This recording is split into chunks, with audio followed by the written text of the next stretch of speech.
तो आज हम पढ़ने वाले हैं factor causing fluctuation in exchange rate, मुद्रा विनिमय दरों में उतार चढ़ाव के आसान कारण कौन कौन से होंगे। सारी जानकारी इस वीडियो के माध्यम से हम आपको देने की पूरी कोशिश करेंगे दोस्तों। चलिए वीडियो को शुरू करते हैं बिना आपका टाइम वेस्ट किए हुए। तो सबसे पहले यहाँ पे जो पॉइंट दिया गया है दोस्तों, वो दिया गया है यहाँ पे आपका इंटरेस्ट रेट।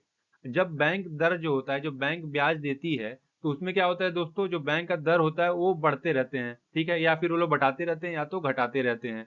तो लोग उस देश की जो मुद्रा होती है ना, जैसे सपोज डेट जब बैंक ब्याज दर बढ़े हुए होते हैं, तो लोग क्या करते हैं, उस देश की जो भी मुद्रा होगी किसी भी कंट्री में, जैसे इंडिया की ही हम बात कर लेते हैं, तो जो उसमें निवेश करने के लोग पसंद करते हैं। अगर आपका इंटरेस्ट रेट हाई है तो बैंक में लोग क्या करेंगे, निवेश करेंगे। ठीक है दोस्तों, निवेश करना पसंद करेंगे, जिससे उसकी जो पेमेंट होगी ना, जैसे इंडियन करेंसी होगी, उसकी कीमत बढ़ जाएगी। अगर ब्याज दरें कम होती है, मतलब इंटरेस्ट रेट कम होता है, तो उस मुद्रा की कीमत भी घट जाती है। मतलब अगर इंटरेस्ट रेट कम रहेगा तो जो मनी वैल्यू है वो भी कम होती जाएगी। ठीक है, एक एक करके।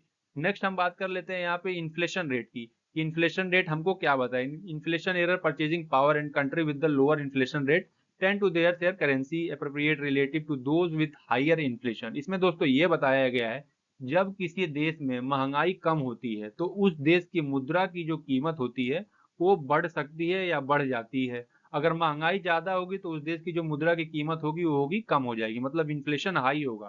ठीक है, किसी भी देश में तो जो उसकी मनी वैल्यू होगी वो हो जाएगी कम, और अगर इन्फ्लेशन सही होगा तो जो मनी वैल्यू होगी वो हो जाएगी आपकी सही। ठीक है दोस्तों। नेक्स्ट जो आगे पॉइंट दिया गया है उसमें ये दिया गया है politically stability and economic performance. इसमें दोस्तों ये बताया है कि जिन देशों में सरकार स्थिर है, मतलब कंटिन्यूअसली एक ही सरकार आ रही है या फिर जो भी सरकार आ रही है वो ज्यादा छेड़छाड़ नहीं कर रही है एक्सचेंज रेट में, मतलब फ्लक्चुएशन नहीं कर रही है।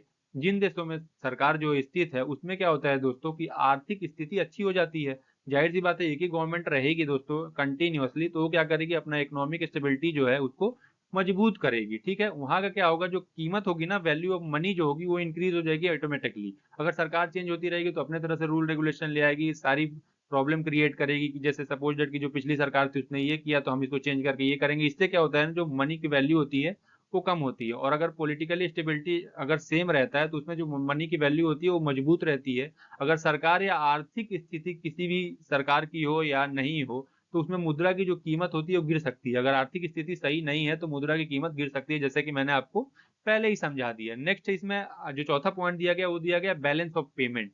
इसमें दोस्तों ये बताया गया है कि अगर किसी देश का निर्यात और आयात, जो निर्यात का क्या होता है, जो वह दूसरे देशों से बेचता है, आयात जो दूसरे देशों से कुछ खरीदता है, ठीक है दोस्तों, ये ज्यादा होता है तो उस देश की जो मुद्रा की कीमत होती है वो बढ़ जाती है। अगर आपका जो एक्सपोर्ट इंपोर्ट अगर ज्यादा होगा, मतलब इंक्रीज होते रहेगा, तो उससे क्या होगी, जो वॉल्यूम ऑफ आपका मनी होगी वो हाई हो जाएगी। ठीक है, अगर आयात ज्यादा हो और निर्यात कम हो तो उसमें क्या होगा, मुद्रा की जो कीमत होगी वो घट जाएगी, किसी भी कंट्री की हो। नेक्स्ट हम बात कर लेते हैं अगले पॉइंट की, जो कि है स्पेकुलेशन। स्पेकुलेशन का मतलब होता है सट्टाबाजी। नेक्स्ट जो दिया गया है speculation, currency market are influence by trader perception of future movement. दोस्तों इसमें यह बताया गया स्पेकुलेशन में कि जो हमारे मार्केट में जो भी बड़े बड़े बिजनेसमैन हैं या लोग हैं, वो क्या करते हैं दोस्तों, फ्यूचर प्रेडिक्ट करते हैं कि क्या इस समय ऐसा पैसे का वैल्यू बढ़ सकता है या घट सकता है। ठीक है दोस्तों, तो वो लोग क्या करते हैं ना, जब उनको अगर लगता है, व्यापारी जब सोचते हैं कि कोई मुद्रा की मूल्य बढ़ेगी तो उसे ज्यादा खरीद लेते हैं। ठीक है, और उनको लगता है कि घट जाएगी तो वो उसे बेच देते हैं। इससे क्या होता है दोस्तों, जो मुद्रा का जो मूल्य होता है वो गिर जाता है, कभी ऊपर हाई हो जाता है, कभी लो हो जाता है। नेक्स्ट दिया गया गवर्नमेंट डेप्ट। इसमें दोस्तों ये समझाया गया है गवर्नमेंट डेप्ट में आपको, कि इसमें ये बताया गया कि किसी भी कंट्री का अगर जो डेप्ट होगा वो ज्यादा नहीं होना चाहिए। अगर ज्यादा होगा तो जो फॉरेन के जो इन्वेस्टर होंगे ना वो कम आएंगे, तो उससे जो फ्लक्चुएशन होगी, जाहिर सी बात है मार्केट में, उससे आपका असर पड़ेगा डायरेक्टली एक्सचेंज पे। ठीक है दोस्तों, डायरेक्टली एक्सचेंज पे यहाँ पे आपको फर्क देखने को मिल जाएगा। Terms of trade, terms of trade में दोस्तों ये बताया गया है आपको, the ratio of export prices to import prices influences the value of currency. इसमें दोस्तों ये बताया गया है कि आपका एक्सपोर्ट इंपोर्ट दोनों की जो समानताएं होनी चाहिए ना, लगभग इक्वल, या फिर आपको ज्यादातर इंपोर्ट और एक्सपोर्ट पे ही ध्यान देना चाहिए। अगर ये दोनों सही रहती हैं, एक्सपोर्ट और इंपोर्ट किसी भी कंट्री के, तो उसकी जो पैसे की वैल्यू होती है वो हाई हो जाती है, जो कि डायरेक्टली यहाँ पे आपके एक्सचेंज रेट को फ्लक्चुएट करती है। आखिरी जो यहाँ पे दिया गया आठवां पॉइंट वो दिया गया फॉरेन एक्सचेंज रिजर्व। यहाँ पे दोस्तों ये बताया गया है कि कभी भी कोई भी कंट्री जो होगी वो अपना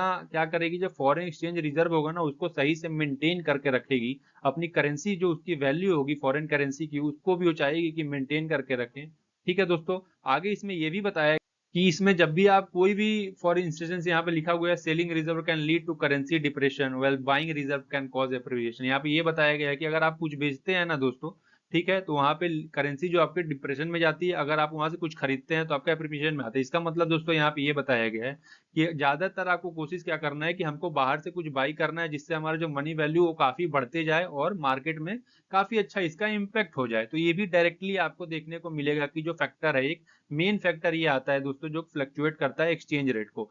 आखिरी दो टॉपिक इसमें दिए गए हैं दोस्तों, मार्केट सेंटीमेंट और ग्लोबल इकोनॉमिक कंडीशन। ठीक है दोस्तों, यहाँ पे ये बताया गया है कि market perception and emotion can cause short term fluctuation in exchange rate, news event, economic report और geo political event can quickly shift investor sentiment. इस दोस्तों इसमें यह बताया गया है कि जो मार्केट का सेंटीमेंट क्या है, जैसे कि एग्जांपल के तौर पे मैं समझाता हूं, किसी कंपनी का शेयर है, ठीक है, कोई एक गलत सलत रिपोर्ट कोई कंपनी ले आती है और क्या करती है, वो डायरेक्टली उस कंपनी के शेयर पे अफेक्ट करती है। इससे लोग क्या होता है, अगर लोगों को लगता है कि इसका रिपोर्ट अच्छा आया हुआ है तो और बाय करते हैं, तो इसमें और ज्यादा पैसा लगाते हैं, तो जो मनी की वैल्यू है वो हाई हो जाती है। और दूसरे नेक्स्ट पोजीशन में क्या होता है, अगर रिपोर्ट खराब दे दी गई है या कुछ मनगढ़ंत कहानी बता दिया गया है दोस्तों इस मार्केट के बारे में या उस कंपनी के बारे में, तो लोग उसके जो शेयर्स होते हैं उसको सेल करने लगते हैं। उससे क्या होता है, जो मनी वैल्यू होती है वो डाउन होने चली जाती है।